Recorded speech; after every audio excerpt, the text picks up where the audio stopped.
पुरुषाचा अत्याचार। आधी गुंगीचं औषध दिलं आणि मग अश्लील फोटो काढले। स्वतःला वकील सांगत केला हा भयानक कारनामा।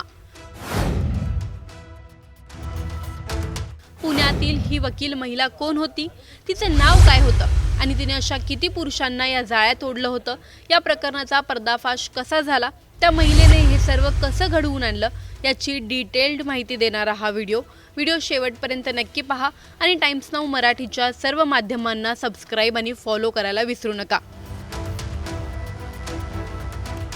विश्वास, नातं आणि वकिलीच्या नावाखाली केलेल्या त्रासाची ही कहाणी आहे। कोल्हापूरमधील एका व्यक्तीने पोलीस ठाण्यात दिलेल्या तक्रारीनं सर्वांना हादरवून सोडलं आहे।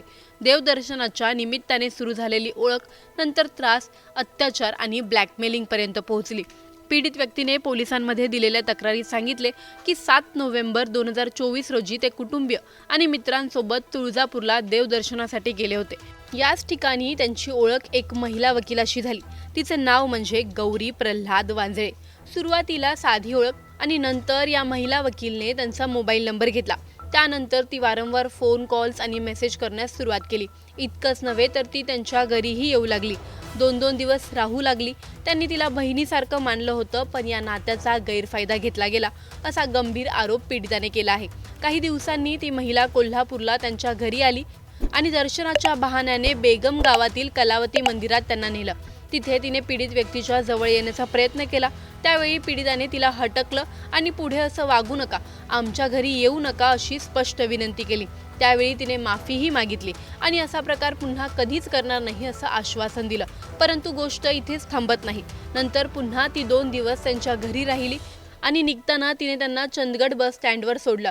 तिथेही तिने जवळकीचा प्रयत्न केला आणि त्याने विरोध केल्यावर, मी वकील आहे, माझ्या ओळखीने तुझ्या मुलाला मंत्रालयात कामाला लावू शकते, अशा प्रलोभनाचे प्रयत्नही केले।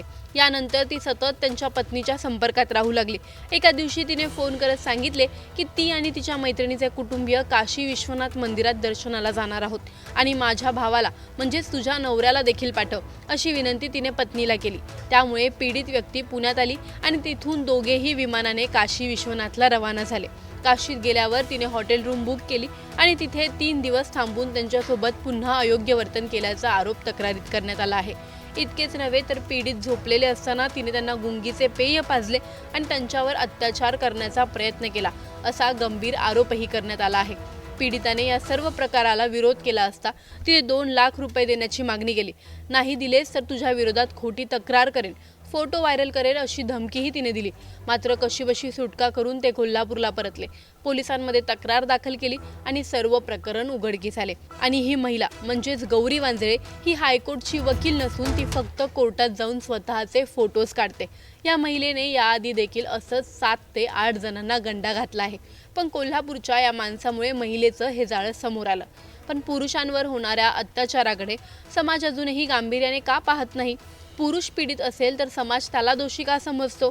खोट्या तक्रारी करणाऱ्यांनाही शिक्षा व्हावी का? आणि असे घडत नसेल तर पुरुष न्याय कुठे शोधणार?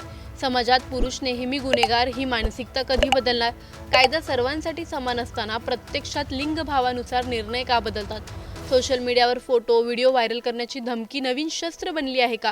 जर या घटनेत पीडित व्यक्ती स्त्री असती, तिला गुंगीचं औषध देऊन तिचे अश्लील फोटो काढून ब्लॅकमेल केलं असतं, तर समाज, मीडिया आणि कायद्याने कशा प्रकारे प्रतिक्रिया दिल्या असत्या?